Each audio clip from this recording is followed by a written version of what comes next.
Hi students, NMMS exam లో భాగంగా mental ability test లో మనకు వచ్చే 9 టాపిక్స్ ఇంపార్టెంట్ టాపిక్స్ అని చెప్పుకున్నాము. వాటిల్లో ఈరోజు సులభంగా ఉండేటువంటి ఒక టాపిక్ ని చర్చించుకున్నాం. టాపిక్ వచ్చి బ్యాలెన్సింగ్ ద మ్యాథమెటికల్ ఈక్వేషన్స్. అంటే ఇక్కడ ఎలాంటి ప్రాబ్లమ్స్ ఇస్తాడంటే ఈ టాపిక్ కింద మనకు 10 ప్రాబ్లమ్స్ ఇస్తాడు. ఈ 10 ప్రాబ్లమ్స్ ఎలా ఉంటాయి అంటే వాళ్ళు ఇచ్చినటువంటి గుర్తుల ఆధారంగా ఈ ఈక్వేషన్ అనేది రాంగ్, తప్పు ఉంటుంది. అయితే కింద 4 ఆల్టర్నేటివ్స్ ఉంటాయి, 4 ఆప్షన్స్ ఉంటాయి. వీటిని వరుస క్రమంలో ఈ గుర్తుల దగ్గర వరుస క్రమంలో వీటిని మనం గాని అప్లై చేస్తే ఈక్వేషన్ అనేది బ్యాలెన్స్ అవుతుంది. అయితే ఈ 4 ఆప్షన్స్ లో ఏది కరెక్ట్ అనేది మనం ఇక్కడ గుర్తించాలి. అంటే ఇక్కడ గుర్తించడానికి ముందు ఒక 2 విషయాలు జాగ్రత్తగా పరిశీలించాలి. ఏంటి అంటే ఇచ్చిన నంబర్స్ ని ఒకసారి జాగ్రత్తగా చూడాలి. ఇచ్చిన నంబర్స్ ని చూశాక పక్క పక్కన ఉన్న నంబర్స్ కి మనకు తెలిసిన ఏదైనా రిలేషన్ ఉందా, అంటే డివిజన్ గాని మల్టిప్లికేషన్ గాని ఇచ్చిన సంఖ్యను ఆధారంగా చేసుకొని వాటి మధ్య ఏదైనా రిలేషన్ ఉందా అనేది గుర్తించాలి. అంటే ఫర్ ఎగ్జాంపుల్ ఇక్కడ చూడండి 40, 8, 3, 2 అని ఇచ్చినాడు. అయితే ఇక్కడ 8 కి 40 కి ఒక రిలేషన్ ఏంటంటే 8 5 = 40. అంటే ఈ రెండింటి మధ్య డివిజన్ అనేది కానీ మనం అప్లై చేయగలిగితే సంఖ్య చిన్నది అవుతుంది. అంటే మనకు ఆన్సర్ ఈ వైపు కూడా చిన్నది రావాలి. అప్పుడు మనం ఏం చేయాలంటే ఇక్కడున్న ఆప్షన్స్ లో డివిజన్ తో స్టార్ట్ అయ్యేది ఏమైనా ఉన్నాయా అని చూసుకోవాలి. డివిజన్ తో స్టార్ట్ అయ్యేది ఇది ఒక్కటే ఉంది.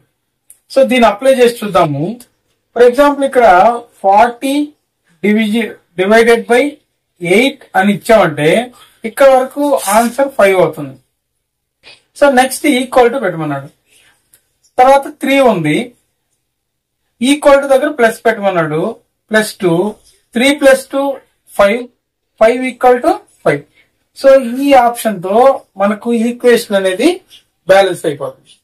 ఫర్ ఎగ్జాంపుల్ ఇలా ఇవ్వకపోతే అలాంటప్పుడు మనం ఏం చేయాలి అంటే ఇచ్చిన ఆప్షన్స్ లో ఏది ఎక్కువ సార్లు స్టార్ట్ అయ్యింది, ఇక్కడ ఇంటూతో స్టార్ట్ అయింది, ఇక్కడ ప్లస్ తో స్టార్ట్ అయింది.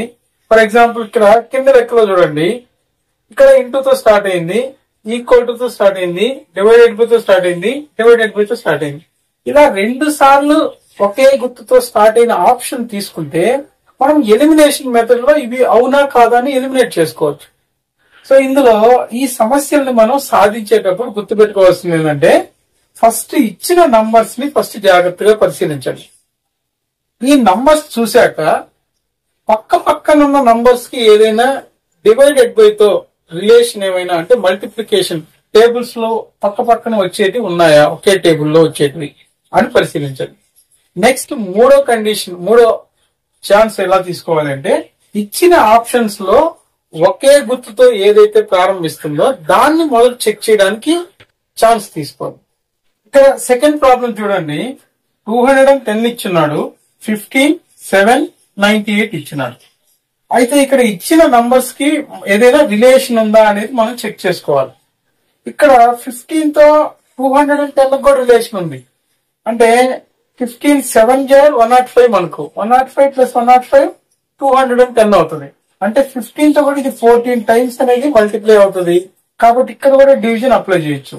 అంటే ఇక్కడ మనకు ఫస్ట్ డివిజన్ ఉన్న ఆప్షన్స్ ఒకసారి చూస్తే చివరిలో డివిజన్ ఉన్న ఆప్షన్ ఇది ఉంది, ఫస్ట్ డివిజన్ ఉన్న ఆప్షన్స్ 2 ఉన్నాయి.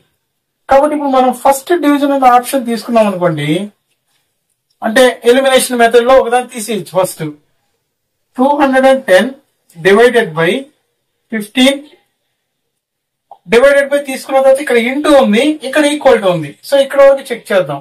15 తో 210 అనేది మనకు 15 1 = 15. అయితే ఇక్కడ మనకు 6 మిగులుతుంది. 15 4 = 60 కాబట్టి 14 టైమ్స్ అనేది ఇక్కడ పోతుంది. కాబట్టి ఇక్కడ వరకు ఆన్సర్ 14 వచ్చింది. 14 తర్వాత ఇక్కడేమో ఈక్వల్ టు ఉంది, ఇక్కడ ఈక్వల్ టు పెడితే ఈ 2 మల్టిప్లై చేస్తే చాలా పెద్ద నంబర్ వస్తుంది. కాబట్టి ఇది రాంగ్ ఆప్షన్ అని ఎలిమినేషన్ చేసుకోవచ్చు. సో ఇక్కడ మళ్ళీ సెకండ్ ఆప్షన్ ఇంటూ ఉంది. సో ఇక్కడ ఇంటూ 7 చేస్తే 14 7 = 98.